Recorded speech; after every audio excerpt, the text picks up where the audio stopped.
जर माणसाला पूर्ण विजन, मिशन, गोल पूर्ण क्लिअर राहिले, असं जरी सध्या परिस्थितीला काहीच नाही आहे, सध्या परिस्थितीला माणसाकडे काहीच नाही, पण मग आपल्याला करायचं आहे, ती हिंमत राहिली, त्या सगळ्या गोष्टी माणसाने क्लिअर केल्या, त्या दृष्टीने जर आपण पुढं गेलो तर धंदा हा सक्सेस होतो. फक्त काय की रिॲलिटी समजून घेतली पाहिजे. आपण बघतो की बापरे एवढं सक्सेस भेटून गेलं, एवढ्या दिवसात येऊन गेलं, ते होऊन गेलं, पण तसं काही नसतं. पडद्यामागं एवढ्या काही गोष्टी असतात, भरपूर काही, म्हणजे मॅनपॉवरचे इश्यू असतात, शॉपचे सगळे काही इश्यू असतात, कंटिन्यू काही ना काही. नंतर धंद्यामध्ये तेजी मंदी येते, ती सायकल आपल्याला मॅच करता येत नाही. कारण काय राहतं की मराठी माणसाला तेजी मंदीची काहीच सवय राहत नाही.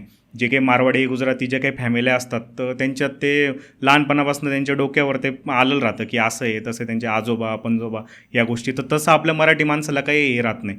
पण मग मुद्दा तोच येतो की व्यवसाय करताना हेच आपण स्मार्ट वर्क किंवा गाढव वर्क, तर स्मार्ट वर्कने आपण गेलो तर तो धंदा नक्कीच सक्सेस होतो.